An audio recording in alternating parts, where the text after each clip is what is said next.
Süni intellektin sürətli inkişafı bir çox sahədə insan əməyini əvəz etsə də, bəzi peşələr hələ də texnologiyanın yerini tuta bilməyəcəyi sahələr olaraq qalır. Yenavaz.com xəbər verir ki, gələcəkdə süni intellektin tamamilə əvəz edə bilməyəcəyi peşələr əsasən yaradıcılıq, emosional intellekt və insan münasibətləri ilə bağlı olan peşələrdir. Mütəxəssislər bildirirlər ki, süni intellekt bir çox sahədə insan əməyini asanlaşdıra və dəqiqliyi artırsa da, empatiya, etik qərar vermə, yaradıcılıq və sosial münasibətlər tələb edən peşələrdə insan faktorunun əvəz edilməz olduğunu göstərir. Buna görə də gələcəkdə bu sahələrdə çalışan peşəkarların əhəmiyyəti azalmayacaq, əksinə texnologiya ilə yanaşı daha da inkişaf edəcək. Həmin peşələrdən bəzilərini təqdim edirik. Süni intellekt məlumatları analiz edib diaqnozlar qoya bilsə də, psixoloq və psixiatrların empatiya, duyğuları anlama və fərdi yanaşma kimi bacarıqlarını əvəz edə bilməz.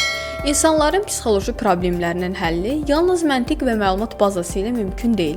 Çünki emosional dəstək və şəxsi yanaşma əsas rol oynayır. Süni intellekt dərs materiallarını izah edə və fərdi tədris proqramları hazırlaya bilsə də, müəllimlərin şagirdlərə motivasiya vermək, onların emosional və psixoloji inkişafını töhfə vermək kimi əsas vəzifəsini əvəz etmək mümkün deyil. Şagirdlərin fərdi ehtiyaclarını nəzərə almaq və onlara doğru istiqamət vermək üçün insan faktoruna ehtiyac var. Süni intellekt musiqi bəstələyə, məqalə yaza və hətta rəsm çəkə bilər.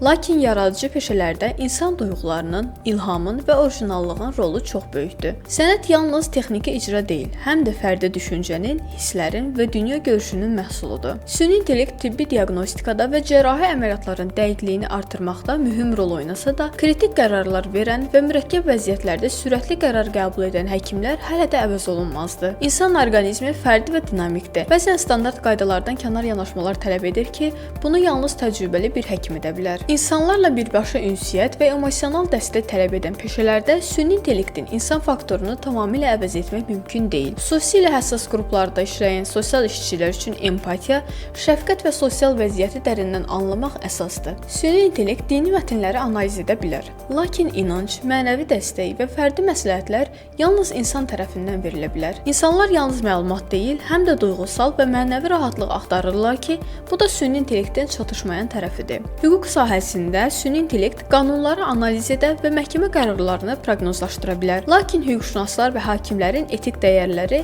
insan faktorunu və sosial aspektləri nəzərə alaraq qərar vermə bacarığı hələ də unikaldır. Hüquqi məsələlərdə hər bir hal fərqli olduğundan standart qaydalarla hər şeyi həll etmək mümkün deyil.